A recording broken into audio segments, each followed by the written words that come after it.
में तो हम लोग बराबर हो जाएंगे, लेकिन जब तक देश में सामाजिक और आर्थिक गैर बराबरी रहेगी तब तक देश समतामूलक समाज नहीं बन पाएगा। आज 75 साल बाद वो चिंताएं जो है सार्वजनिक है, सामाजिक गैर बराबरी और आर्थिक गैर बराबरी खत्म नहीं हुई। तो इसलिए आज उनको नमन करते हैं और संकल्प करते हैं कि उनके अधूरे कार्यों को हम लोग पूरा करेंगे। एक सवाल संभल से जुड़ा हुआ। योगी आदित्यनाथ जी ने कल कहा कि संभल का जो मामला हुआ जिस तरीके से और बांग्लादेश की स्थिति, डीएनए कहीं दोनों का सेम लगता है, जो परिस्थितियां हो रही। अब मैं समझता हूं कि वो फ्रस्ट्रेट हो गए, इधर उधर की बात कर रहे हैं। एक चुनावा मुख्यमंत्री जो पद पे आसीन हो, लॉ एंड ऑर्डर मेंटेन नहीं कर पाता और इधर उधर की बात करके लोगों को मूर्ख बनाने का, लोगों का ध्यान हटाने का काम करता है, मैं इसको सही नहीं मानता।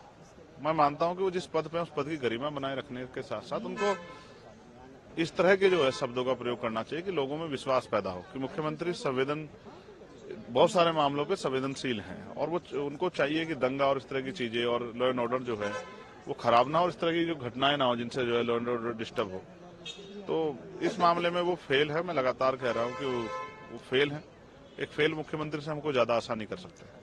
दिल्ली चलो किसान जो है वो कूच कर रहे हैं, एमएसपी की मांग कर रहे हैं। लखीमपुर खीरी में जो घटना हुई उसके जो पीड़ित है उनकी उसके न्याय की मांग कर रहे हैं। इस तरह की मांग लगातार की जा रही है। एक बार फिर किसान सड़कों पर। किसान खुशी से नहीं आता है, किसान मजबूरी में आता है। जब अपनी फसल को जो मेहनत उसने की है उसकी रक्षा नहीं कर पाता, फसलों के दाम नहीं मिलते। लखीमपुर की घटना पे सरकार ने वादा किया था, पूरा नहीं किया। तो मैं समझता हूं कि उनकी चिंता लाजमी है और वो परेशान होकर सड़कों पे आ रहे हैं। सरकार को उनकी मांगों पे ध्यान देना चाहिए, उनकी मांगे पूरी करनी चाहिए। एक अंतिम सवाल, आज एक बार फिर विपक्ष एक साथ है, एकजुट है और मुंह में मास्क लगा के मोदी अदानी भाई भाई के नारे लगाए जा रहे हैं। लेकिन सवाल ये है कि हर रोज ऐसे ही शुरुआत होती है, दिन की शुरुआत प्रोटेस्ट से होती है और पार्लियामेंट जो है वो सुचारू रूप से नहीं चल पाता कहीं ना कहीं।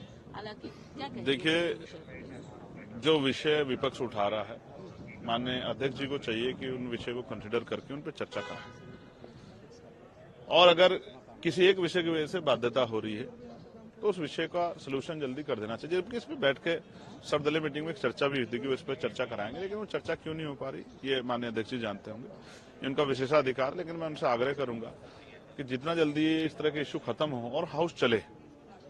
हम जिन क्षेत्रों से आए उनमें बहुत समस्याएं हैं, राष्ट्रीय स्तर पर बहुत सारी समस्याएं हैं, जिन वर्गों से हमें उनकी भी बहुत समस्याएं हैं। जब हाउस चलेगा तभी तो हम विषय को उठा पाएंगे, तभी तो बात रख पाएंगे। आज मैं दिल्ली में हूँ, दिल्ली देश की राजधानी है। कल एक बच्चे की जो है जो 14 साल का था, स्कूल में उसके ही साथियों ने पीट पीट के उसकी हत्या कर दी है। उसका नाम सागर था, बसंत विहार का रहने वाला था। चिन्मय स्कूल का मामला है, बड़ा चिंता में है। उनके परिवार के लोगों ने डेड बॉडी लेने से मना किया तो उन पर लाठियां चलाई दिल्ली पुलिस के कर्मचारियों ने। ये सब चिंता के विषय हैं। अगर देश की राजधानी में भी अब जातीय धर्म के आधार पर 75 साल बाद आजादी की ये सब हो रहा है तो ये चिंता का विषय है। इस पर सख्त कार्रवाई कमिश्नर साहब करनी चाहिए। मैं भी उनसे बात करूंगा। इसलिए मैं आपसे कह रहा हूं कि बहुत मुद्दे हैं जिन पे सरकार को सवाल पूछ के जो है सरकार का ध्यान आकर्षित करना। अगर हाउस में चलेगा तो कैसे चलेगा? तो मैं चाहता हूं हाउस चले, जितना हाउस चलेगा उतनी मुद्दों पे चर्चा होगी।